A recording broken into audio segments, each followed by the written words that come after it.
And I say there's two seats here. So, good afternoon, everybody. Good afternoon. We do not have more seats. There actually are two chairs up here for if anyone wants to sit down up here. We do seem to have filled the place today. The microphone that we do have can't really be used in this room because it just blasts the volume away. So hopefully we'll just talk loudly. Hopefully everyone will be able to hear us. I'm not going to say much other than please don't destroy the artifacts. She did not. But, so my name is John Mathewson. I'm the curator here. I'd like to welcome you to our third Thursday lunchtime lecture. We have a lot of activities going on this month and next. Today we have Dick McDonough to talk about the trials and tribulations of 20 years of Quarry ownership. That's not his exact title. And this Saturday, 2 days from now at 1 p.m., we can gather here for a walk through 3 gardens in Dorset. That'll be very exciting, headed by Heidi Stokes. And it'll be her gardens and the gardens of Pam Gilbert and Kay Manley. So that should all be very, very nice. And then the following weekend, June 29th at 9 a.m., we're meeting here for a hike up to the Freedley Quarry. Our next third Thursday lunchtime lecture will be the third Thursday in July, and that will be a kids camp kind of thing where we'll be going up and looking at archaeological sites up around the Lower Prince Quarry in the Alice Head Town Forest, and doing stuff here. It'll be a 2-day thing. If it rains one day, we'll do the outside stuff that day, or the other day. Anyway, so let me introduce Dick McDonough, who has owned the quarry for 20 years, and that's going to be my introduction. Well, thank you. You okay with that? Yeah, I will say a little bit more about myself later. That's fine. It's all about you. Thank you. Thank you. I'm really delighted to be here. I saw that there was an open slot in terms of the luncheon talk, so I signed up. Let me first out just by, as everybody I think knows, the name of the quarry is the Norcross West Quarry. And I consider it a treasure. I mean, I'm proud to own it. And it's such a unique place in terms of its beauty, the tranquility, the way it changes during the seasons, the level of solitude. Sometimes you get down there and there's nobody there. I mean, it's such a special place. It's incredible. And one of the things, if you do get a chance to, I would encourage you, because not many people pay attention, but in the area on the, let me call it the north side, where we have kind of an amphitheater seating, look at some of the carvings there. They go back over 100 years, some of them. And you know, it's fascinating to me. I took pictures of them, just, you know, and a lot of times they're romantic carvings, or just people left their name and the date that they were there. But it's pretty special to see that people have been coming there for over 100 years. The thing that makes this quarry so unique is that it's not stagnant. It constantly flows. It's fed by a stream, which you'll see right now because of all the rain we've had, is a waterfall. And then one of the reasons they had to close it was they hit a spring. So it's fed by both a spring and a stream, and it flows down to that little path that I described earlier. It flows south along Route 30, flows underneath our driveway about 70 yards, and then it goes to a culvert, and then it goes down into the marsh area on the right side. It goes back, the quarry goes back 220 years. I mean, it certainly wasn't the way it is now 220 years ago, but it's its history goes back that early, and I'll talk about that. But perhaps the best feature of all is that it's free, and as far as I'm concerned, it will always remain free to the public.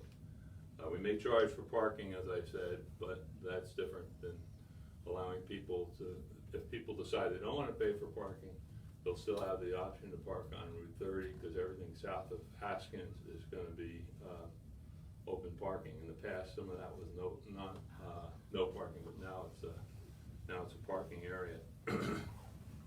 Okay, so who is this guy standing up there? Okay, tell you a little bit about myself. From New Jersey. It's a World War II baby. I went to Villanova and then Michigan Law. I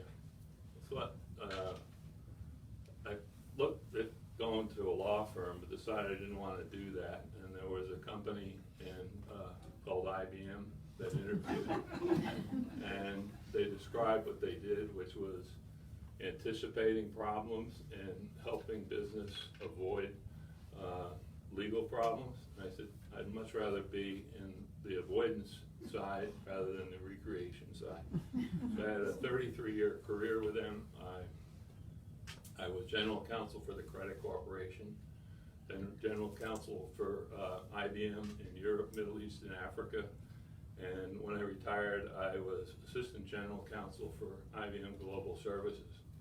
That's the engine that drives IBM, and that's now it's artificial intelligence, the cloud, outsourcing, all of that. It's a fascinating career. But to tell you how old I am, I wrote the first software agreement with 2 other lawyers. Back in 1969, they said, we think software is going to become a business and we can't just keep giving it away with our computers, so we're going to have to license it somehow. And if I got a nickel for every time that's been copied, we could do a better job on the Quarry. I was also a swimmer. I won the NCAAs in the 200 butterfly. I held the American record in the 100 meters freestyle, tied the world record in the 200 meters freestyle. I was on several world record relays. I only tell you that because that's part of what motivates me for the Quarry. I mean, I represented the United States in Brazil and Japan and international meets in Chicago. So part of me says I'd like to give back. So that's one of the reasons that we do the Quarry. The other reason is I love the look of the youngsters when they go there, you know. And for many of them, it's a lifetime experience. And some of them, I was going to tell you this story later, but I was down there years ago. This elderly lady came up to me and she said, I used to come here as a little girl. It was so beautiful. And I said, oh, it's not, she's probably talking 60 plus years ago, at least. And I said, well, I had to open it up because it was, and I wanted more people to enjoy it. And she said, well, I didn't want anybody else to enjoy it. You never know what kind of reaction you're going to get, right? I'm going to do things in reverse here. There's some credits that I need to give. One of them's right back there. Terry Tyler. When we first arrived, Terry said, come over to my house. Terry has a warehouse full of photos, and he loaned them to me. And I have a book here, which I made into I just showed it to Terry. Even though this was 20-some years ago, he never saw it. It's a photo history of the Quarry. Wow. And I took about 200 photos that he had, laid them out, and with a Quarry, it's unique. You can tell when they start, as they go down, when they hit water, when they start throwing stuff back in.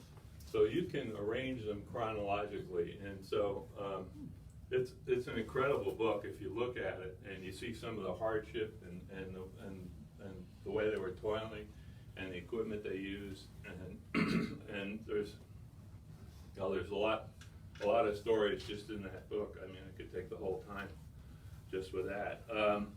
So I want to thank Terry and Art Gilbert for their contributions, which have been enormous.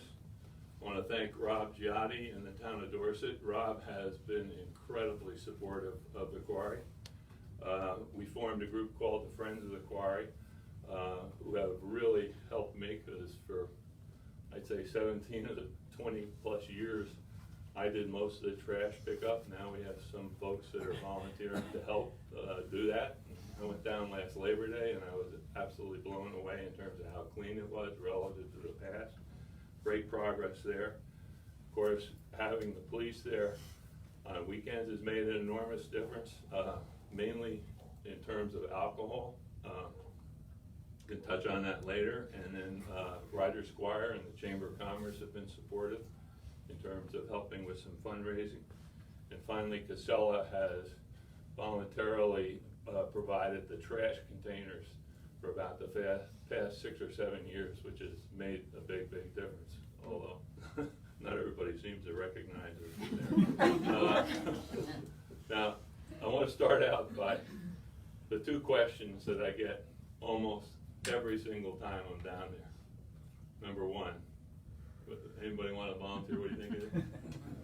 How deep is it? Okay. Everybody asks me how deep it was.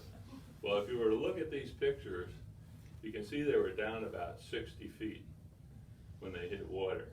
And there's one image in there, and you can see the workers down there. They look like ants, and there's a lady standing on the side.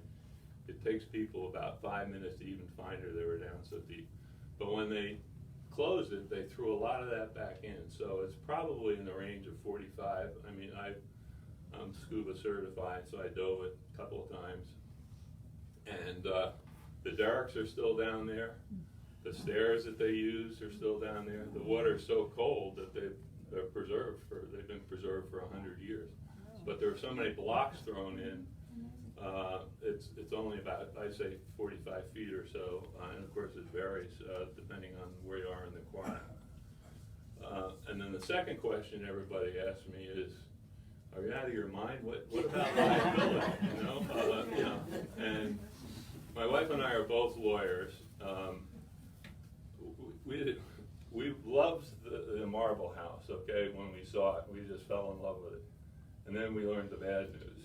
You got to take the Quarry with it, okay? We go, well, I'm not sure we want to do that. And did a little research and found out that there is a Vermont law that two of Judy Livingston and Walter Freed, two local individuals, were responsible for passing it through the legislature. It says if you let somebody come on your property for recreational purposes, they're on their own. You almost have to maliciously injure them to have any liability. It almost has to be intentional and willful and wanton injury to somebody. So it's a pretty protective statute, and the Supreme Court has upheld it, which is really important to us. And then the second thing we did was take the Quarry and we subdivided it into a 3-acre parcel and put it into a limited liability corporation. So if you got injured and you sued me, I'd be happy to take the lawsuit, but I would default and you would own the Quarry.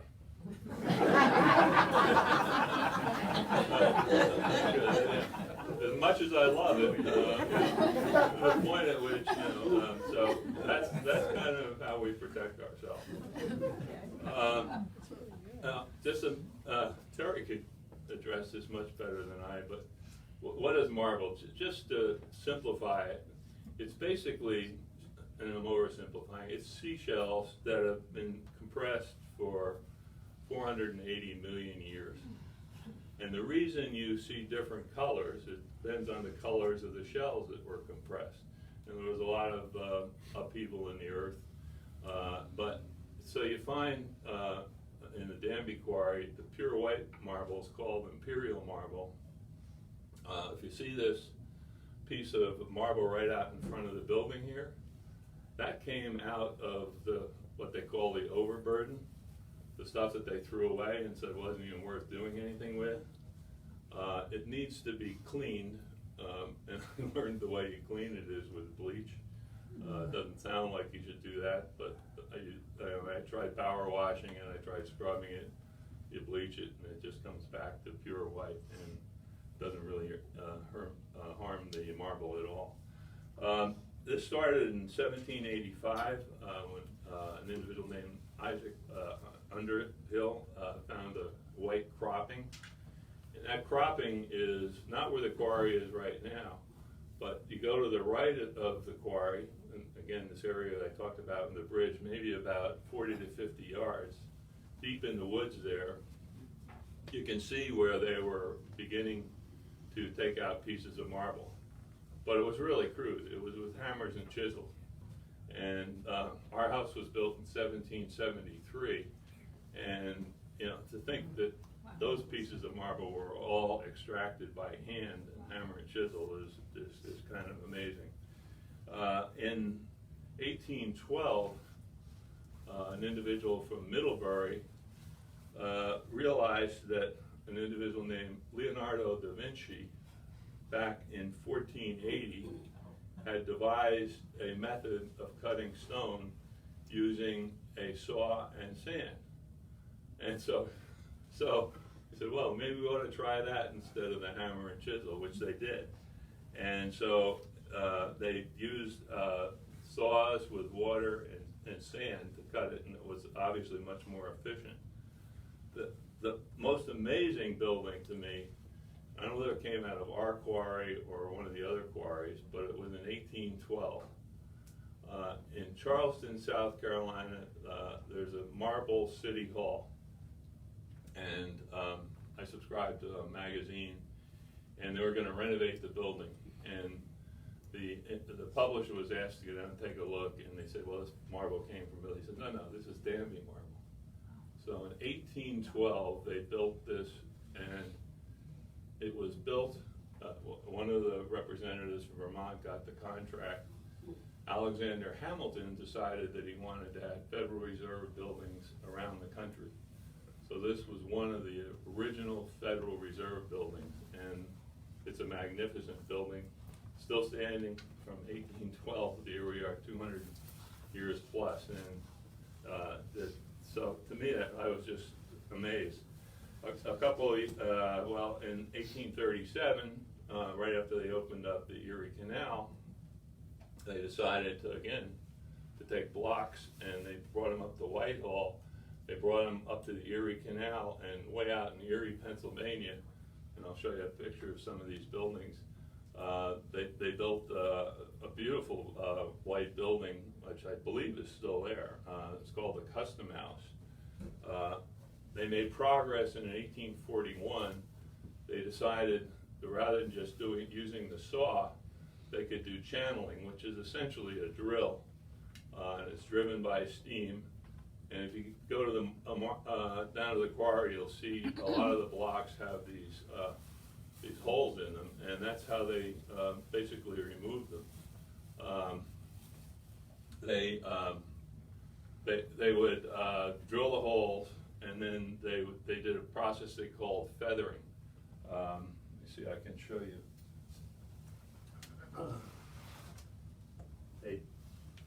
They took a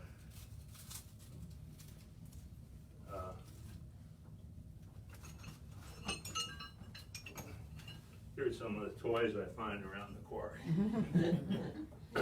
They took a spike like this, they put it in the hole, and a lot of times they'd have a team of men with hammers until it cracked, and sometimes they'd have to drill it in two different directions. I also find, I think these smaller spikes are probably from the railroad that they had there, and then I find all sorts of, I find the pulleys from the derricks, I find more rods and poles than you can believe.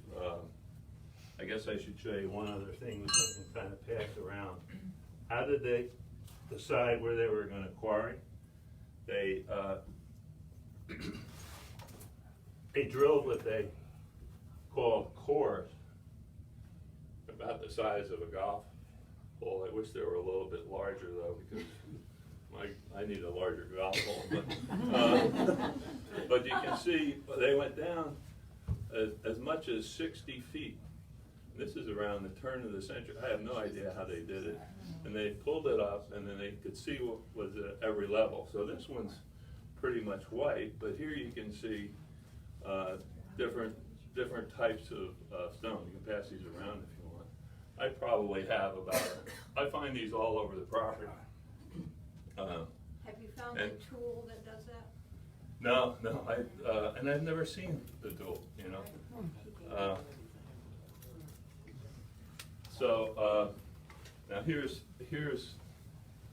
one of the things. This is, talk about the treasure being a quarry. These are the notes of Ernest West on every core sample that he drilled on our property. Wow. And what he found at each level, okay, he described, and then there's a map showing you where each one of these was. I can pass this around.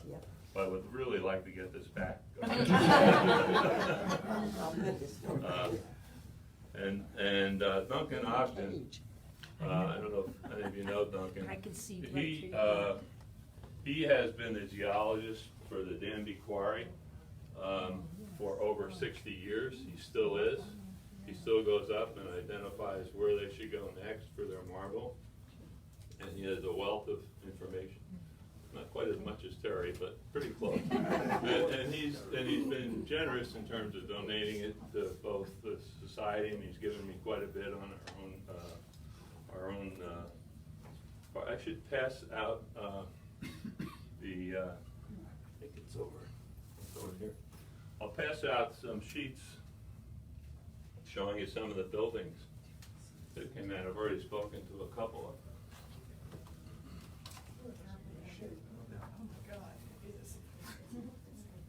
Here's, I only have one copy of this, but I'll pass it around. That'll give you, that's a core sample being held by Mr. West. And here's a copy of the drilling machine that they were using. And I made multiple copies of the buildings that came out. These are just the buildings that came out of our quarry.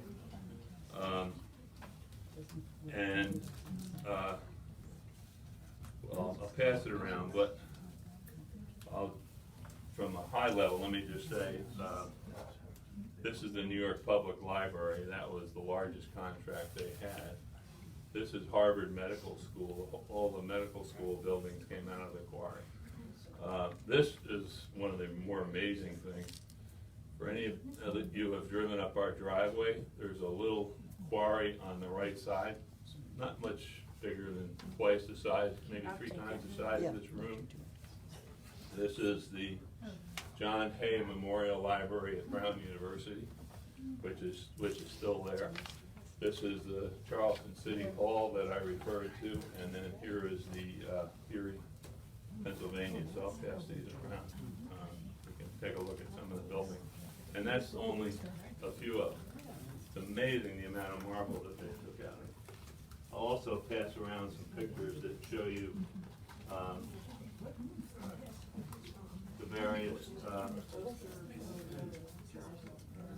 the various stages of quarrying, and again, you can see how deep they were at one point. And anybody that's got really good eyesight, this bottom right-hand corner, just to give you some perspective, you can see the derricks. But in the middle of the picture right here, there's a lady standing there. So that'll give you some sense as to the depth. These are the same. Oh, Yeah, we can.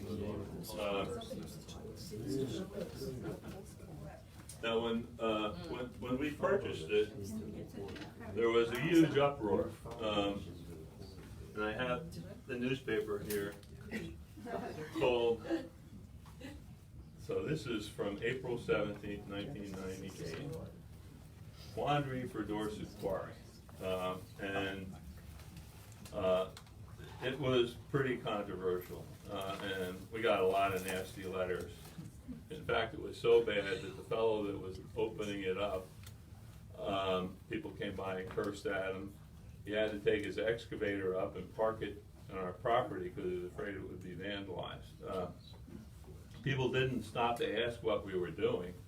And then there were rumors that we were gonna put piranha in there and all this other stuff, it turned out well. The reason we did it was that when it was enclosed, the police officer said to me, "We don't go in there unless there are two of us." And I go, "Oh my God, this is worse." And so I thought, well, the best thing is to have it open so that it invite more families, and it would also, the police would feel comfortable there, I would hope. So we purchased it in November of '97. The problem was, when it was secluded, it was kind of an anything goes type of attitude. One of the issues that bothered me the most was that there were steel rods all around the quarry. And some of you may know that unfortunately in the 50s, a young man got impaled on one of those when he fell out of a tree. So the first thing I did was hire somebody to come in and cut down all the steel rods, except those where the derricks were located, because I really felt that they were historical, so they're still there. I go down every fall and I paint all of the rods that are still there orange, so there can't be any question about their visibility. We find cables all over. There's one in the parking lot right now, and I was down there mowing, and I looked at that, and my mower hit one of those cables. And I was lucky it didn't get too bad. One of the issues I had was, it was kind of crazy. We had trees all around the quarry, and these kids would go out on the branches and jump up and down, you know, and firstly, I don't know what the branch is gonna hold, but secondly, they had to clear the edge of the quarry. So again, one of the first things I did was go up with a pruning saw and cut down all the branches that I could find that I thought would pose a problem. They had rope swings. I don't know how many rope swings I've cut down. We had one really serious accident a few years ago where this guy that was relatively heavy swung. He shouldn't have been on it in the first place. He swung out, let go too early, landed on his back. It took 5 people to get him out of the quarry.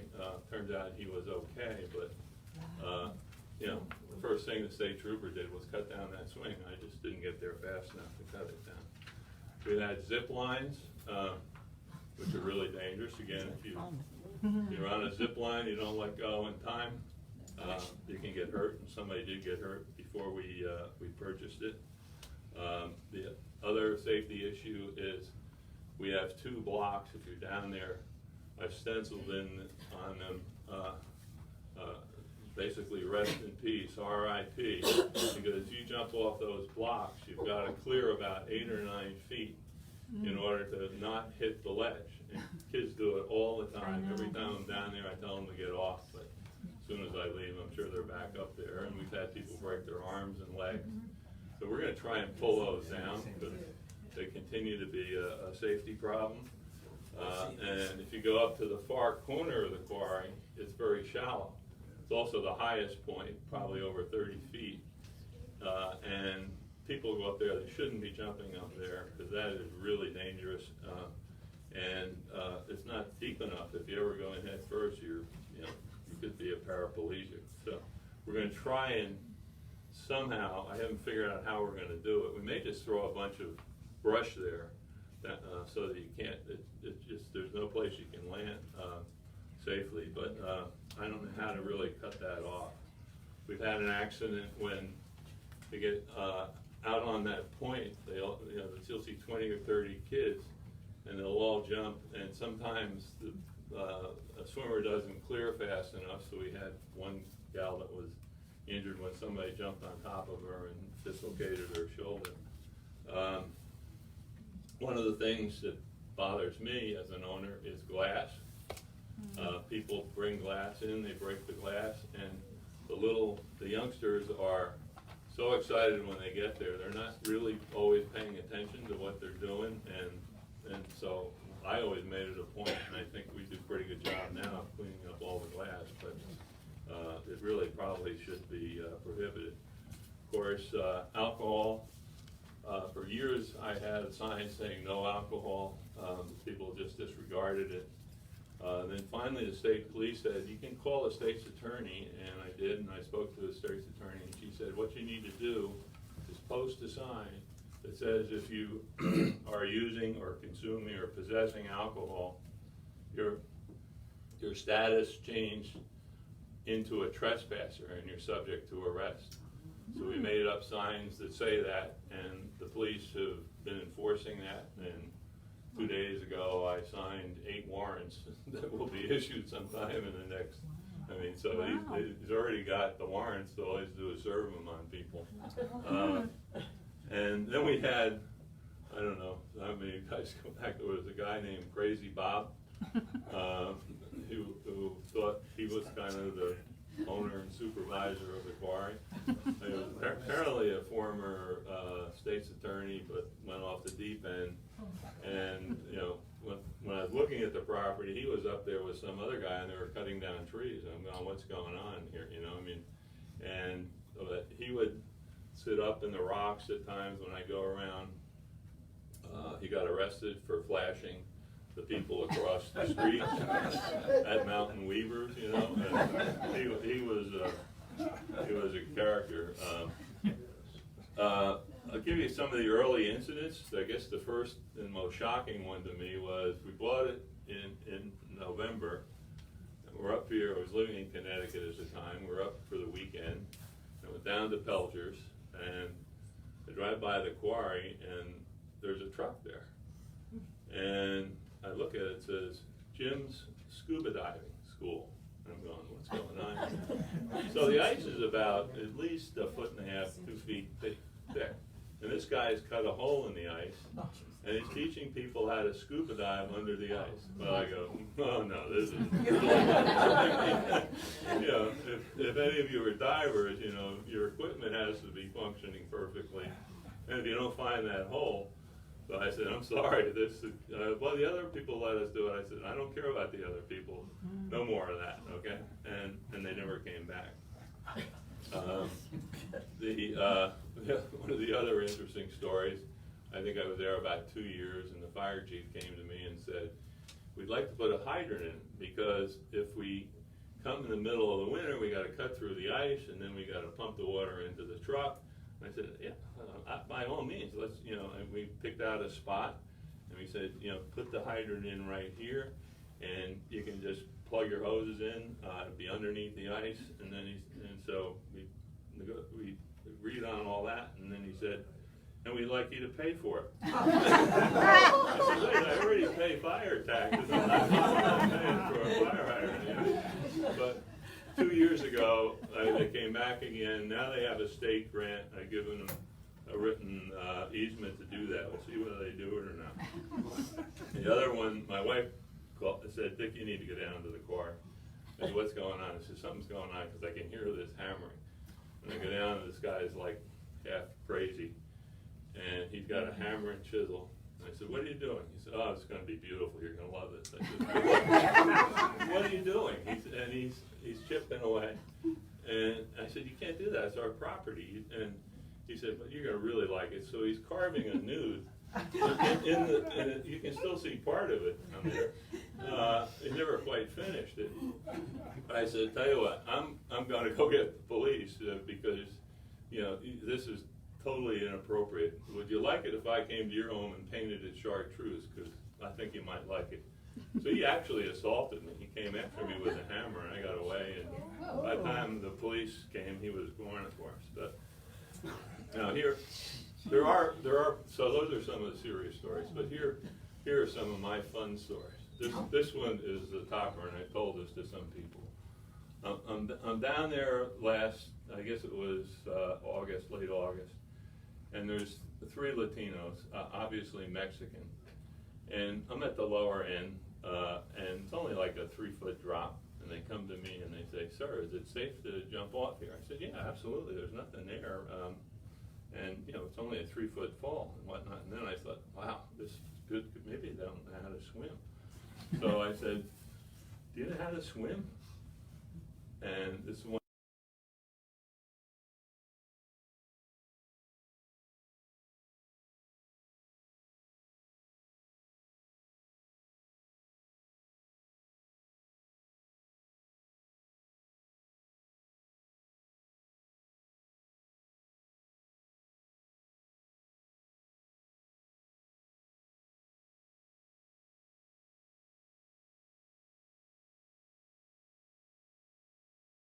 even noted for that in the travel magazines, and things were totally out of control up there.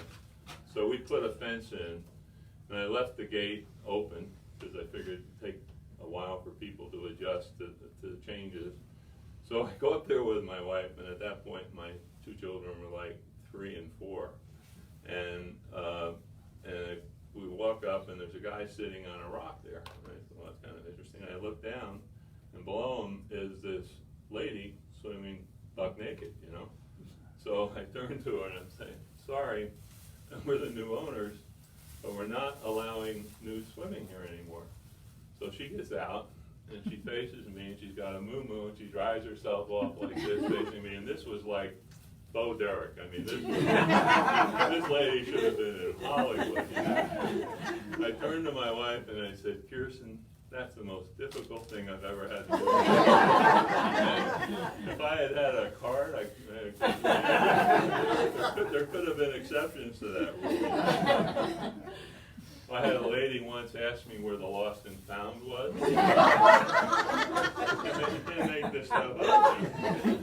Another lady came up to me and said, oh, my ring fell off when I was swimming in the Quarry. Do you think you could get it for me? And sometimes if these people, if they have to go to the judge for alcohol possession, he makes them write me a letter of apology. I never get their names and whatnot, but I had this one letter from this young girl, and she said, you know, I don't drink, but I got cited for alcohol. But because I was sitting with my boyfriend, and he saw the police officer coming, so he handed me the beer. And I'm the one that had to go to court, you know. I would have written, you need a new boyfriend. Now, people say, oh, you allow dogs to come down there, and that's, yeah, to me that's disturbing sometimes. If the dog is well behaved and they clean up after it, I'm okay with it, but that's, there's too many cases where the barking is incessant, disturbs other people. Haven't decided to ban them, but I guess it's 2 years ago, I went down, I thought dogs were bad, but somebody had their 300 or 400 pound pet pig in there. And I thought, my God, this is going a little bit far with this thing. We're going to have horses and elephants and everything. What people don't understand is that if they violate the parking, most people, it's a $5 or $10 ticket, so I'll take my chances, you know. Because it's a state highway, the ticket is $125. But Vermont's got the most, it's unbelievable law. In order for the officer to cite you for a violation of parking, he's got to hand you the ticket while you're at your car. He can't just leave the ticket on the windshield like every place else in the world. And that came up, you know, it was a long discussion of that at the Planning Commission, but the law makes no sense, but that's the way it is in Vermont. Now, what are some of the personal challenges? Well, I've mowed it for 20 years. I trim the brush because it gets overgrown. The trash pickup, I don't know, picked up thousands of bottles and cans and things you don't want to know about. When the trees come down, I have to cut them up and remove the branches, and I had a big pile up there. The kids do graffiti, and then every year we spray over the graffiti, so it looks like it's back almost to its natural state, and the schools, Burton and Long Trail have been helpful in terms of taking over some of that, and so they do a spring and fall cleanup, which is great. As I mentioned, I paint anything that I think is potentially dangerous with a fluorescent orange. One of the other challenges is people go down there, they have fires. The noise is probably the most common complaint, and it's the testosterone group that's in the upper corner yelling at each other, jump, jump, jump, and as I said, I've heard the count 10. No. 7, 6, you know? And then sometimes it's a yay, and sometimes, boo, you chicken, you know. So, and from my garage, I can hear every word that's being said on the upper corner of the Quarry. We're like less than 25 yards, even though there's a lot of brush between the two of them. That's how close we are. So when people complain about the noise, I'm one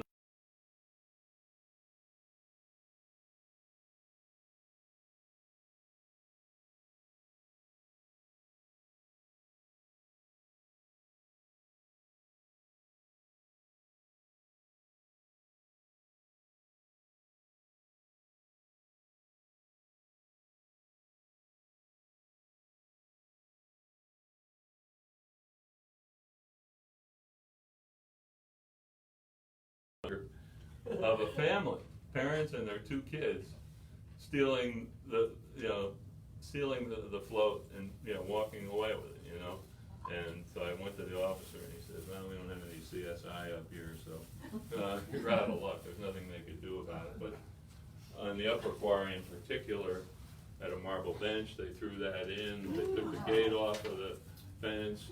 They threw that in. The state police come up there and do practice sessions every year. And so they were able to recover. The bench, unfortunately, came up in 2 pieces, so it's broken. Since we opened up that area, found a lot of people stealing small pieces of marble. And of course, I pay for the porta-johns, although the chambers helped raise some funding, but last year I paid for the thing myself. And here's one of the classics. I thought I'd taken down all the branches, but I had this one beautiful pine tree. And these kids put a platform maybe 25 feet up in the pine tree. And I go down and they've taken slats and hammered them in so they can climb up to the thing. So I take all the slats out, okay? Then I go down again and let me see if the piece is here. Well, it's not that important, but basically what they did was the next day they came back and if you're hunting during the fall, they have these things that you can wind into a tree and use it to step up. So they put like 4 or 5 of those. So I undid all of those. Okay. Then I came down another time and they tied ropes to pull themselves up. Okay. So this is a constant give and tap, And then I go down and somebody says the guy went off of that platform and didn't come up. I go, what do you mean it didn't come up? Well, actually he did. But everybody saw him dive, and they were so amazed, he swam underwater all the way down to the shallow end of the quarry, and they thought he had drowned, okay? So that was the end of the pine tree. I had it cut down, and it just, I'm never going to win that battle. I'm getting close to the end, guys. In terms of publicity, the Quarry has been used for the cover of the phone book, the town annual report, the Chamber of Commerce, insurance ads. It's been covered on TV. PBS had a story on it a couple of years ago. The channels in both Boston and Albany have done reports on it. The New York Times had an article on it. USA Today named it as one of the top 12 swimming holes in the United States. The other 11 are all public parks. The only public park owner here. Social media, if you go on YouTube or Instagram or any of the Vermont websites, there's several 100,000 hits on those social media sites now. It's just incredible. And then of course the magazines, Vermont, Stratton, have all featured it, and it benefits the local bed and breakfast and the trailer park, and all those folks send people to the Quarry. So we're going to have to raise some funds to pay for what we're doing there. So I started a GoFundMe campaign, and then the outfit that's going to take over the Quarry, called the Vermont River Conservancy, is a 501c3, so they're a legitimate charitable organization. So I'm gonna start a campaign, and a lot of people come up to me and say, how can I help? So I've made up some pens here if anybody's interested with the websites on them. I've had 2 movies done there.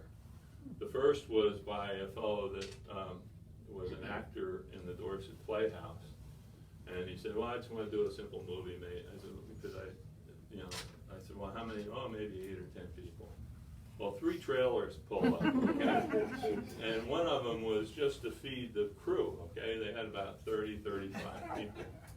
And I said, what's this all about? And he said, well, the story is there's a love triangle, and these people used to dive in Acapulco, and they couldn't die there anymore, so they dive in the Quarry.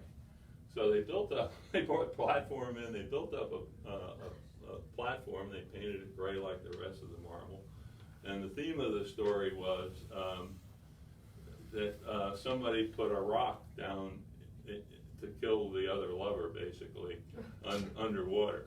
And the most amazing thing was they brought in lights, and they filmed this whole thing at night. I don't know if any of you were here then, but they went through the entire night, you know, and it was an incredible experience. I'd say there were probably about 13 people. And then this grad student from NYU said, you know, I've written a paper and I want to, it's a play basically, but I need to have the Quarry kind of set off. I said, well, it's kind of hard to close it for a day, but I can probably do that. And, you know, I got releases from everybody, but she hired a police officer and hired somebody, a scuba diver, you know, for safety and whatnot. And I said, I have no idea what's going on here. So I went down and I said to the officer, I said, you know, he said, you can't come in here, you can't come in here. I said, well, you know, I'm the owner. And he said, oh, all right, well, then you can go in. And there was this bare-chested lady diving while now I understand why it was closed. and a friend asked me if somebody could come over and take some pictures at the upper Quarry. I said, sure. It was kind of after the season was over. And I'm almost certain they were making porn movies up there. I never went up to check it out, but I mean, I've learned a lot as the owner. We had a really serious problem. A guy named Tim Sweetman, who was he was from the Saratoga area, and for about 2 years he would come, and I'm down there quite a bit of the time. He would come and he would cut down brush and trees and create paths, and one of the things he did was create a path all the way up and around the Quarry, and it's pretty dangerous at the top of the Quarry because it's really steep, and as I said, the water is really shallow. So I didn't want that. I mean, he was encouraging people to go on what I considered the more dangerous part of the Quarry. Then he cut a swath along behind some of the marble, which opened up our backyard to people. And so we had people coming into our backyard all the time. So that's why there's a fence right there. We had to put up a chain link fence to keep people out of our backyard. He was cited. Actually, it was interesting. We could never catch him. It was in all the newspapers, but he was so far away that you never saw the newspapers. My wife went down there on the 4th of July with my son, and there he is with these big red loppers cutting down trees. And he said, what are you doing? Oh, I'm going to make this place more beautiful. Everybody wants to make it beautiful. There happened to be an officer there, so he was cited and whatnot. Then he was back there again the next day. And I went and spoke to him, you know, and the guy was, he said, well, my brother helped me cut down some of these trees. And I go, well, let's just add that to the complaint, you know. And long story short is they fined him $1,000, and he was on probation for a year. It cost me more than $1,000 just to clean up all the brush that he had cut down. And Vermont has a statute that if you cut down a 2-inch tree, it's $50. And the schedule goes up to $500 for a larger tree. And a lot of times there'll be disputes between neighbors as to where the boundary is, and so that schedule applies. But if you go on somebody else's property and intentionally do it, those numbers triple. So a little shrub like this is 150, and I mean, he cut down thousands of my pictures I can show you. So he probably would have owed me well in excess of 50 or 60,000, but he didn't have any resources. But the guy, if you see that bridge there, that goes over by where the waterfall is, he built that. He built it to the precise inch. He must have been a carpenter, because it's a beautiful bridge. It fits there perfectly. I have no idea how he got it in there. He put the ladders in that you see there. And my only regret is, if he had come to me, I could have put him to use it. It would have been extremely helpful to me. So, in closing, I just want to thank the town of Dorset because they've really worked with me on the parking in the state.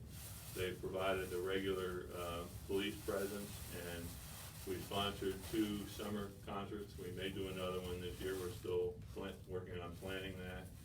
And it's a long story, but access to Black Rock Road was a problem because they had to go through Kelly Road to get there. So I did a land swap and gave the town part of my land so that they could have direct access to Route 30. And in return, I've gotten something that I wanted my whole life, Kelly Road. I mean, it's just something that you can't do any better than owning your own road. So that's it, folks. I don't know how much I overstayed my welcome. No, not too bad.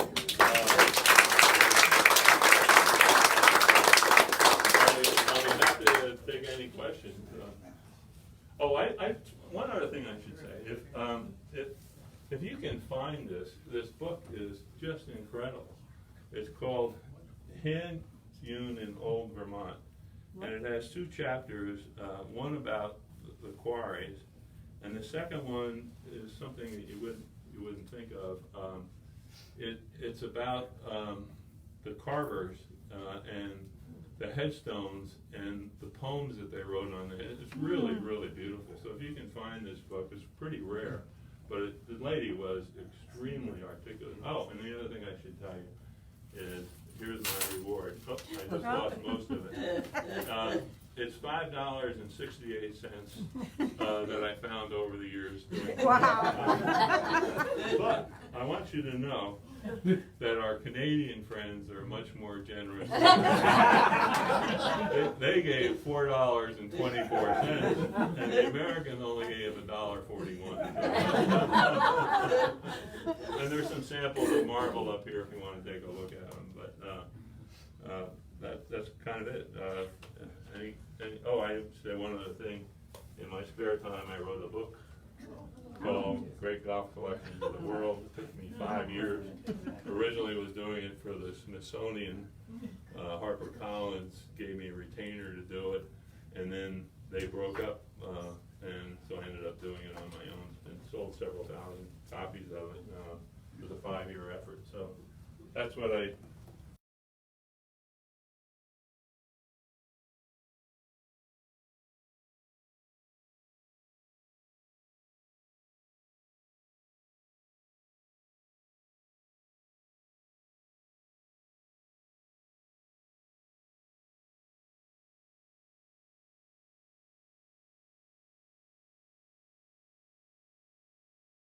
mid-30s. Magazines got sold based on the Illustrator. That's why Norman Rockwell was so famous. So I started collecting clubs, and I collected too many things, but I kind of focused in on seeing if I could get the original art for some of those, and it was extremely hard to find, but it's really, really beautiful. I'll just tell you, I bought some stuff from this lady in New York back in, I think it was 92, and I hadn't seen her in years.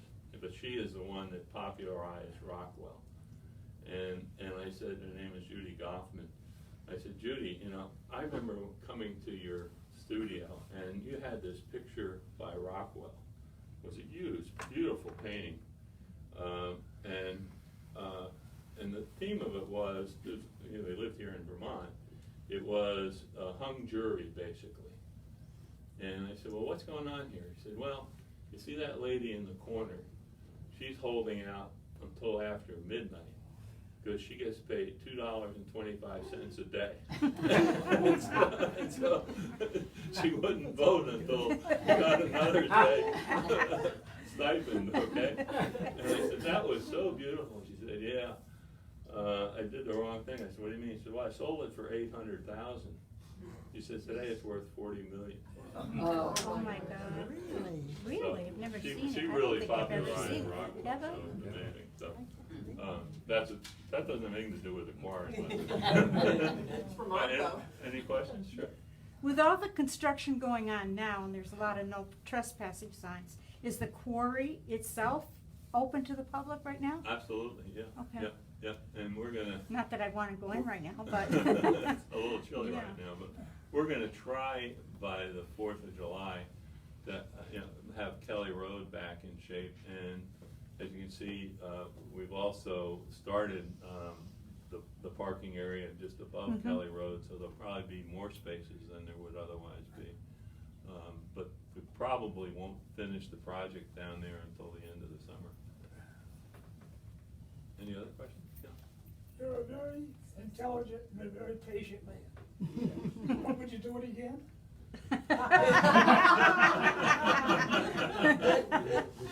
Well, I'll tell you what, if I could go up and see that lady in the other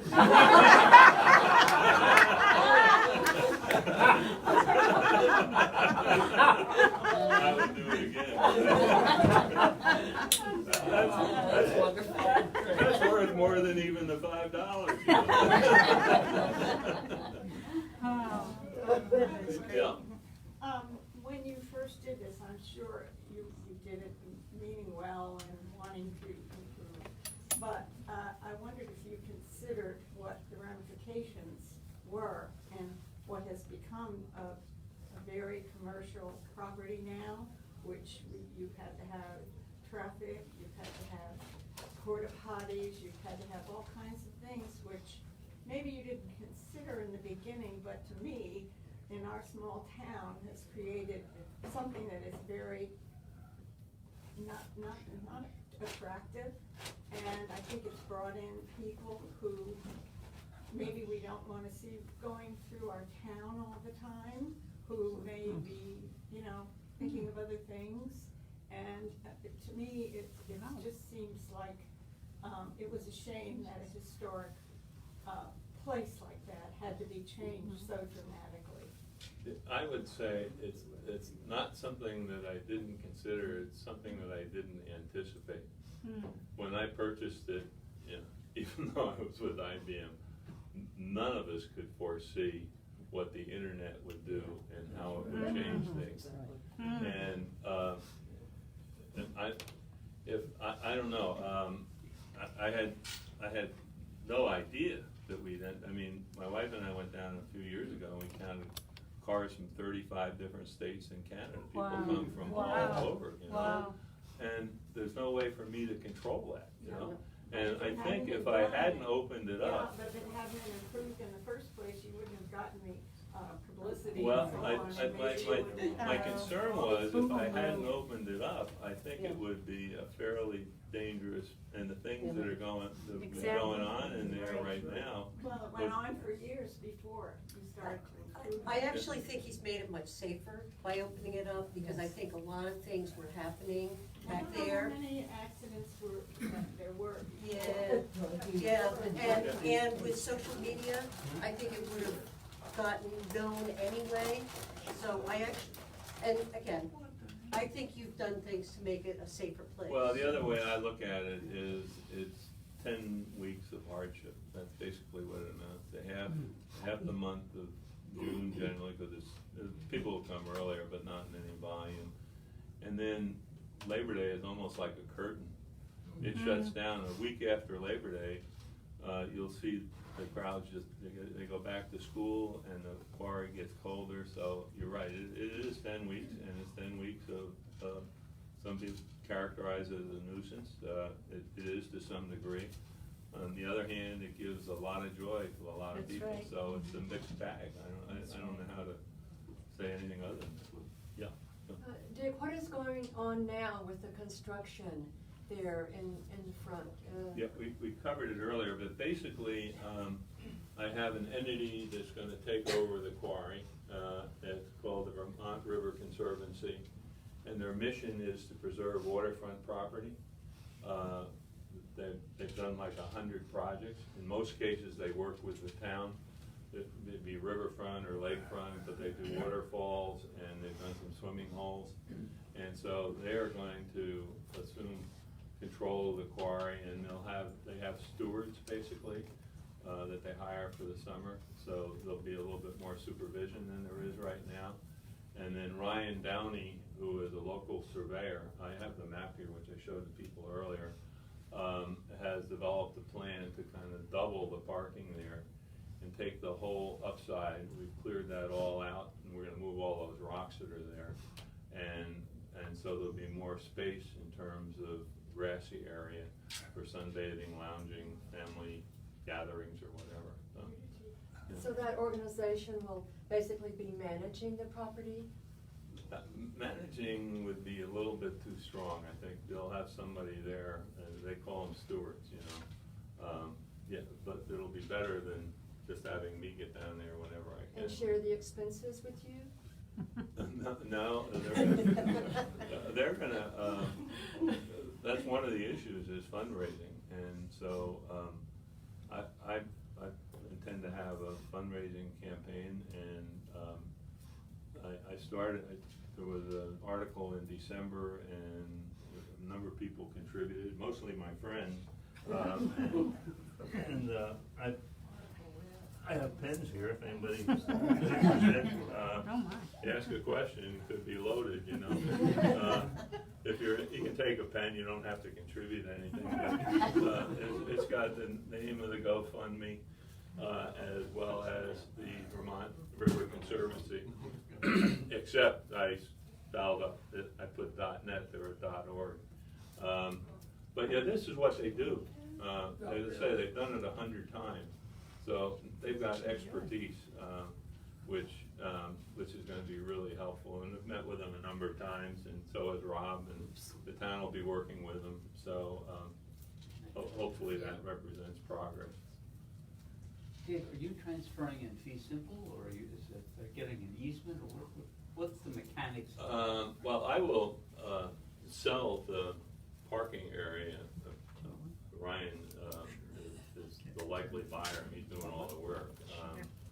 And I will, but I will reserve some rights. I'll reserve the rights to the marble that's already above ground. And in terms of the Vermont River Conservancy, I will want some representations in terms of that, as I say, their reason for their existence is to open it to the public, so I'm not concerned about them closing it down. But I will probably want some provisions in there in terms of noise control and the police being there, and then some level of supervision. We have to work out the details there. But I'll probably end up donating that to them, and I'm funding some of the work that Ryan's doing, so I'll add that to his purchase price basically. But yeah, he'll want it to be simple, and as I say, it's been approved by all the authorities. The only approval he doesn't have is from the State Highway Department, because he wants to move the entrance up to Snow Road, which is safer because it's more visible from both directions. And they've given him verbal approval, but he didn't want to spend the money. He's probably gotten 6 or 7 other permits already. So he's pretty far along in terms of what needs to be done. They're gonna, the parking there, he'll be charging for the parking and have some sort of a entrance way. He's gonna have a booth with an attendant there, charging. Cars will line up and out. He is not gonna charge Dorset residents, or veterans. And he's gonna put in 5 handicap spaces, which we don't have right now. He's gonna double porta-johns, and he's gonna put in a hand washing facility. He's thought through a lot of these things. And then he's gonna have a separate drop-off area where, if you wanna bring your family in and drop them off, you can stay there for 5 or 10 minutes, and that's essentially where the entrance is right now.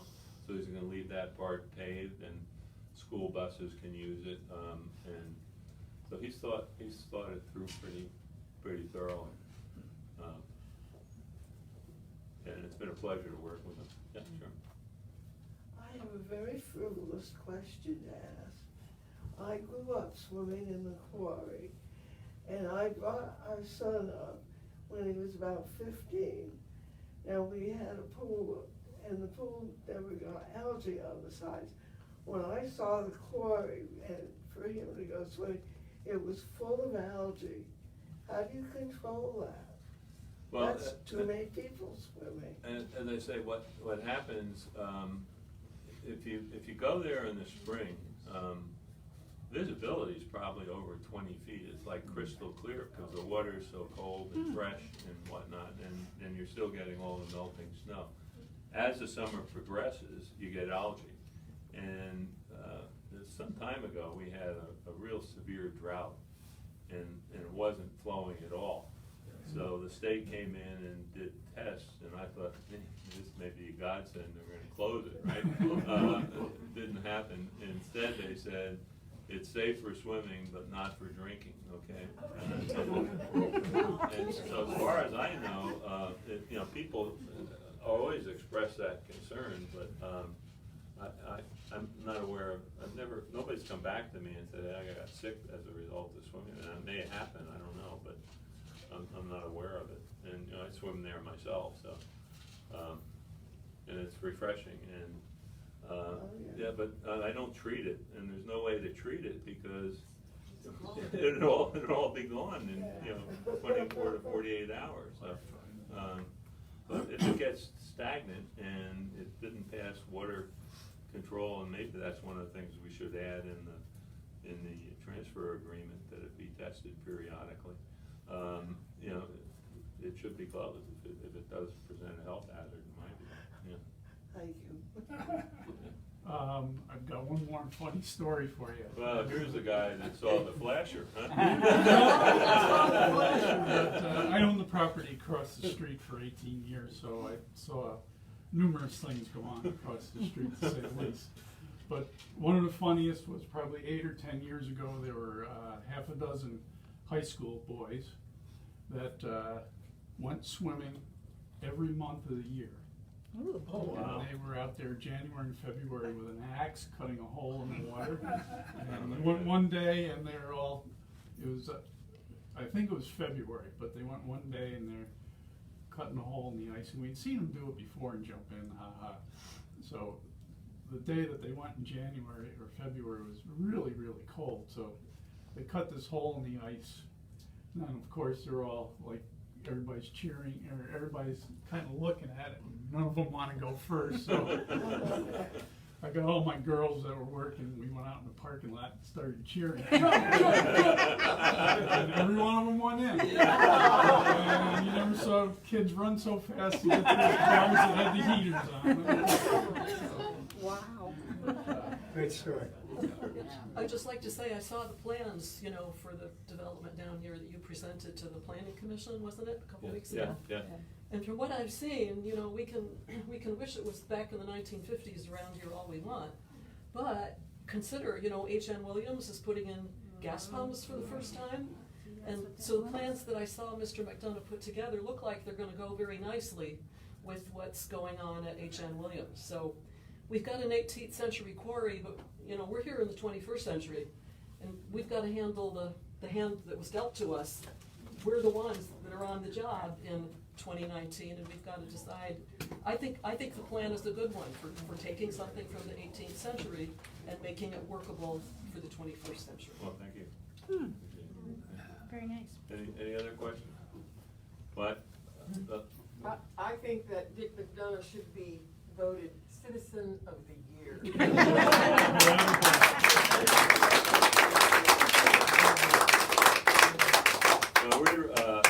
I'm from Savannah, and they tell the story about these young ladies that decide that they're going to go in this swimming hole behind this guy's house. And so they don't have bathing suits, so they strip down, they go in, and this guy sees them all down there, and he comes down with a pail, and they look at him, and they say to him, "What are you doing?" He said, "Oh, I'm here to feed the alligators."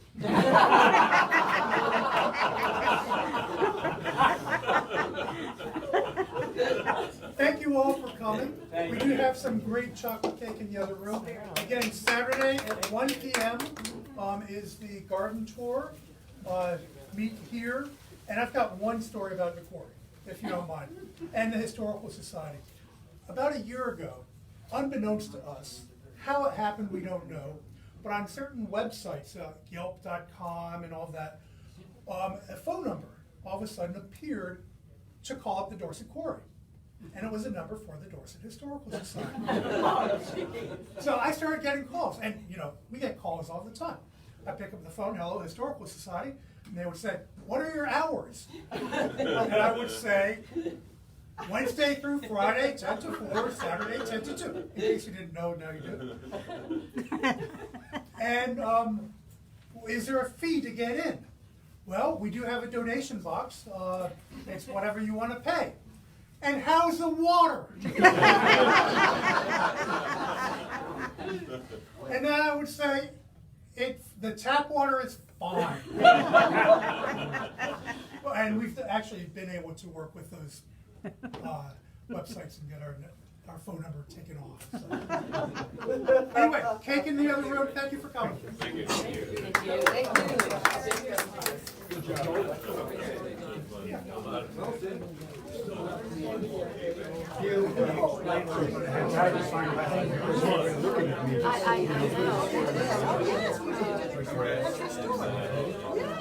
I was early and I went home first, and you had already gone. Suzanne. We just got so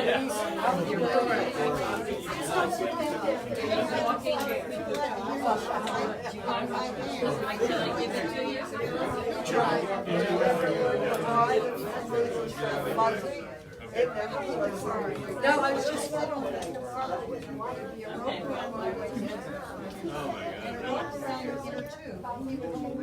Did he explain what's going to happen to the big bunch of pile of dirt there?